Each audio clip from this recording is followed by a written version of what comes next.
నమస్తే శ్రీమాత్రే నమః శ్రీ గురుభ్యో నమః. మనకి ఖగోళ శాస్త్రంలో ప్రతి గ్రహము నిరంతరము చలిస్తూనే ఉంటాయి, వక్రగతిలోను సక్రగతిలోను.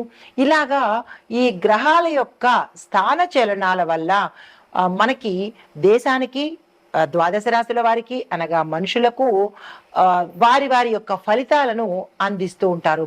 అయితే ఇప్పుడు మనకి జూన్ నెలలో రెండు వస్తున్నాయి. ఒకటి శని తిరోగమన దిశలో స్వరాశికి వెళ్ళడము, ఇక రెండవది అంటే ఇప్పుడు ప్రస్తావించేది జూన్ నెలలో, రెండు మనకి జూన్ నెలలోనే జరుగుతున్నాయి. ఇప్పుడు మనకి గురుగ్రహము అస్తమించడం జరుగుతోంది. అయితే అతని వేగవంతమైన కదలికలు ఈ 12 రాశుల మీద దేశకాలమాన సామాజిక, రాజకీయ, ఆర్థిక, న్యాయపరమైన, వాతావరణపరమైన లేదా వ్యవసాయపరమైన పరిస్థితుల మీద ఎలాంటి ప్రభావాలు చూపిస్తున్నాయి, ఒక దేశం మీదే కాకుండా మేషాది ద్వాదశ రాశుల మీద ఎలాంటి ప్రభావాన్ని చూపిస్తున్నాయి అనే అంశంలో గురు అస్తమము మనకి జూన్ నెలలో ప్రారంభమవుతోంది. జూన్ నెలలో రెండు విశేషాలు జరుగుతున్నాయి. ఒకటి శని భగవానుడిది, ఇప్పుడు గురువుది. ఇప్పుడు మనం ప్రస్తావించుకునే అంశము గురు అస్తమ సమయము. అయితే ఈ గురు అస్తమ సమయం ఎప్పుడు జరుగుతోంది? జూన్ 9వ తారీఖున 2025 గురుగ్రహము మిథున రాశిలో అస్తమిస్తున్నాడు. ఎప్పుడైతే ఇది జ్యోతిష శాస్త్రంలో ఈ అస్తమయాన్ని శుభప్రదంగా మనం పరిగణన చేయము, ఇది ఒక చెడు క్రియగా మనం పరిగణలోకి తీసుకుంటామన్నమాట. అయితే ఎందుకు అంటే కనుక గురువు ధర్మము, జ్ఞానము, ఆర్థిక స్థిరత్వానికి కారకుడు అనమాట. ఎప్పుడైతే ఇతను అస్తమించాడో కొన్ని కదలికలు మంచిగా ఉండబోవడం లేదు. అవి ఏమిటి అనేది చూద్దాము. అయితే ఈ గురు కదలికలు మనకి 2025 గురు మే 15న మిథునంలో ప్రవేశించాడు. గత నెల 15వ తారీఖున మిథునంలోకి ప్రవేశించి ఈ జూన్ 9న మిథునం నుంచి కర్కాటకంలోకి మారుతూ ఎప్పటి వరకు ఉంటాడు? డిసెంబర్ 4వ తారీఖు వరకు, అనగా June, July, August, September, October, November, December 4వ తారీఖున మళ్ళీ మిథునంలోకి రివర్స్ లో ట్రాన్సిట్ అవుతాడనమాట. ఇది చాలా విశేషమైన ట్రాన్సిషన్. ఇది ఎప్పుడు జరగనటువంటిది అనమాట, ఇన్ని నెలలు అనేది. అయితే ఈ కదలికలతో ఒక ఎత్తు అయితే కనుక ఇదే నెలలో అనగా జూన్ నెలలో 7వ తారీఖున శని తిరోగమనం చేస్తున్నాడు. ఎప్పుడైతే శని తిరోగమనం చేస్తున్నాడో అది దాని గురించిన ప్రస్తావన మనం తర్వాత చెప్పుకుందాము. అయితే ఆర్థిక వ్యవస్థ మీద, వ్యవసాయం మీద, ప్రభుత్వ విధానాల మీద ఈ ప్రభావం చూపిస్తుంది. ఇప్పుడు మనం ప్రస్తావించుకునే అంశం ఏంటంటే గురు అస్తమయ సమయము.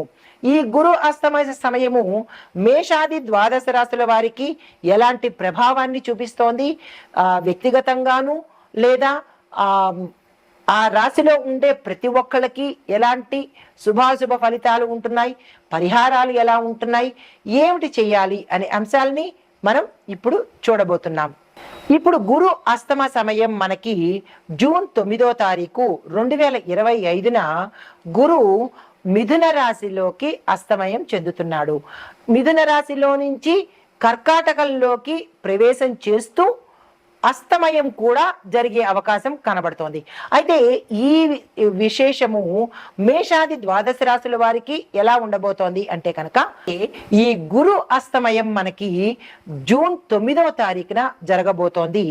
ఈ ఫలితాలు ఎలా ఉండబోతున్నాయి అంటే దేశ కాలమాన సామాజిక, రాజకీయ, ఆర్థిక, న్యాయ, వ్యవసాయ, వాతావరణ పరిస్థితుల మీద ఎలాంటి ప్రభావాన్ని చూపిస్తోంది.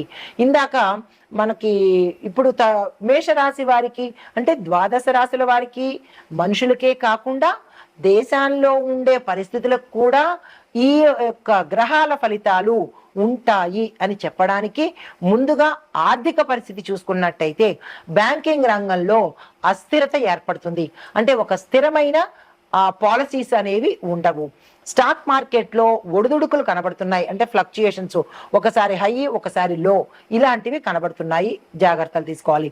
అయితే రాజకీయ పరంగా చూసుకున్నట్టయితే కనుక నాయకత్వాలలో మార్పులు రావడము, ప్రభుత్వ విధానాల్లో కూడా మార్పులు, అమెండ్మెంట్స్, చేంజెస్ కూడా కనబడుతున్నాయి.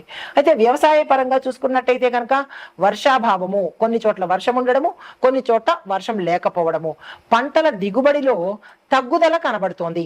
అంటే రైతులకు ఇది చాలా కష్టమైన కాలము. 100 బస్తాల దగ్గర 50 బస్తాల పంట మాత్రమే వచ్చే స్థితి కనబడుతోంది.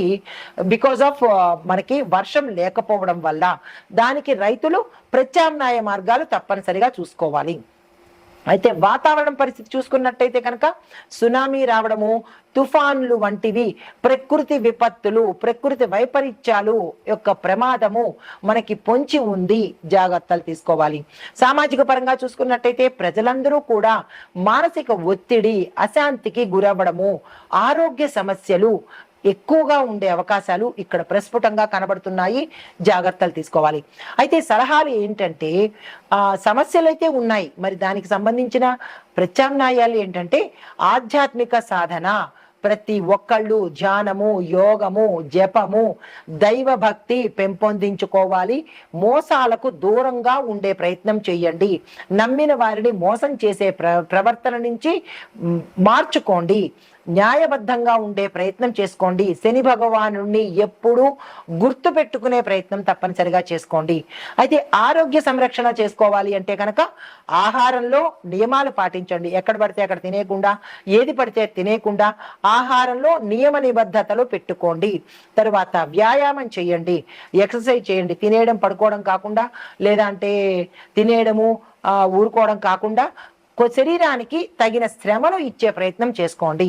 అయితే ఆర్థిక నియంత్రణలో ఎలా చూసుకోవాలంటే కనుక ఖర్చులను నియంత్రించుకోండి, పొదుపును ఎక్కువగా పెంచుకునే ప్రయత్నం చేసుకోండి. తర్వాత సంబంధాలు, రిలేషన్స్, అది ఫ్రెండ్స్ కావచ్చు, కుటుంబంలో కావచ్చు, ఎవరైనా కావచ్చు, సంబంధాలని పరిరక్షణ చేసుకునే ప్రయత్నం తప్పనిసరిగా చేసుకోండి. కుటుంబంలోనూ స్నేహితులతోనూ సమయం ఎక్కువగా గడిపే ప్రయత్నం చేయండి. వారి మాటకు విలువ ఇచ్చే ప్రయత్నం తప్పనిసరిగా చేసుకోండి. తర్వాత ప్రయాణాల దగ్గరికి వచ్చేటప్పటికీ ఒక ప్లానింగ్ అనేది పెట్టుకోండి. ముందుగా ప్లాన్ చేసుకోండి. ఈ సమయానికి వెళ్ళాలంటే ఇలా వెళ్ళాలి. దీంతో పాటు జాగ్రత్తలు కూడా తీసుకోండి. సపోజ్ మధ్యలో ఏదైనా ప్రమాదం జరిగితే ఏం చెయ్యాలి అనేది ప్లాన్ చేసుకోవడము, దానికి సంబంధించిన జాగ్రత్తలు తీసుకోవడము, ఇలా ప్రయాణాల పట్ల జాగ్రత్తలు కూడా తప్పనిసరిగా ప్లానింగు, జాగ్రత్తలు తీసుకోండి. ఇందాక చెప్పిన సమస్యలకు ఇప్పుడు పరిహారాలు, సలహాలు అన్నమాట ఇవి. వీటిని పాటించుకున్నట్టయితే ఈ సమయాన్ని, అంటే గురు అస్తమ సమయాన్ని మనము దీనికి సంబంధించిన పరిహారాలను పాటించుకున్నట్టయితే కొంత ఉపశమనం కలిగే అవకాశాలు ఎక్కువగా గోచరిస్తున్నాయి. ఇవన్నీ పాటించుకోండి, దైవధ్యానం పెంచుకోండి, పారదర్శకంగా ఉండండి.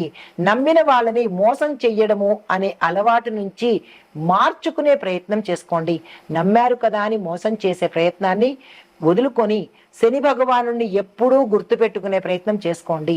ఆయన ధర్మ పరిరక్షకుడు కాబట్టి, కర్మ ప్రదాత కాబట్టి, మీరు ఏ పని చేస్తారో అదే ఫలితాన్ని ఇస్తాడు. జాగ్రత్తగా మెలిగి అందరూ ఆ గ్రహాల యొక్క, అందున ప్రత్యేకంగా శని భగవానుడిని, గురుగ్రహం యొక్క అనుగ్రహం పొందాలని కోరుకుంటూ, తదుపరి రాశి కుంభరాశి.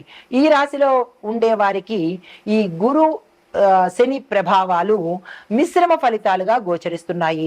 అయితే ఈ ప్రభావము దేని మీద పడుతోంది అంటే కుటుంబంలో సమస్యలను తెచ్చిపెట్టేటట్టుగాను, భార్యాభర్తల మధ్య కావచ్చు, వేరే రిలేషన్స్ మధ్య కావచ్చు, ఎక్కువగా ఇబ్బంది పెట్టేటట్టుగా, వారు మిమ్మల్ని తోలనాడేటట్టుగా, మిమ్మల్ని ఇబ్బంది పెట్టేటట్టుగా అన్ని రకాలుగా ఎక్కువగా గోచరిస్తోంది. దానివల్ల మీరు మనస్తాపానికి గురి అవ్వడము, మీరు దేని మీద విషయాన్ని కేంద్రీకరించలేకపోవడము, మానసికంగా కుంగిపోవడము, అనారోగ్య పాలవ్వడము, ఇలాంటివి చాలా ఎక్కువగా కనబడుతోంది కుటుంబ నేపథ్యంలో.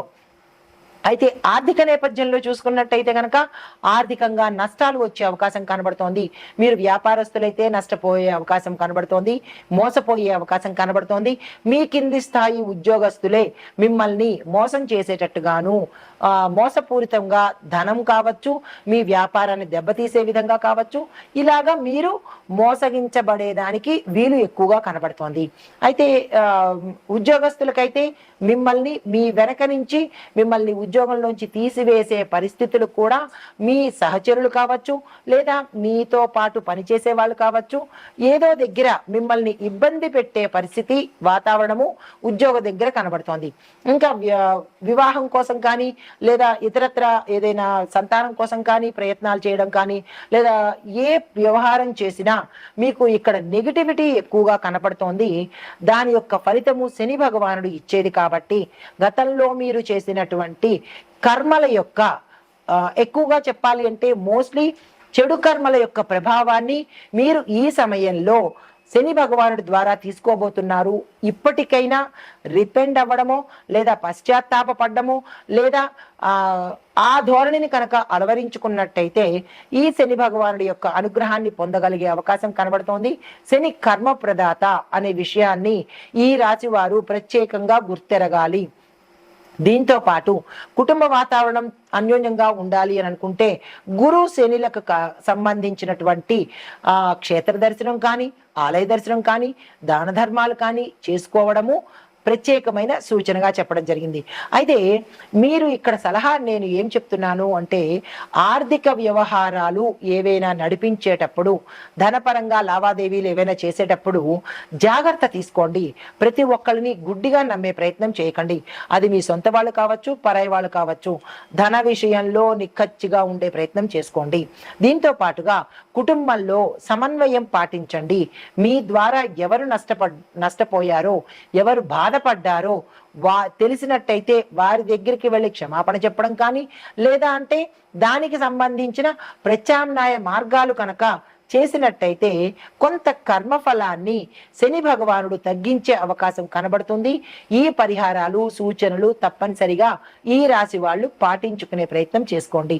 ఇది గోచార రీత్యా చెప్పదగిన పరిహారాలు, సూచనలు, పరిష్కారాలు. నమస్తే.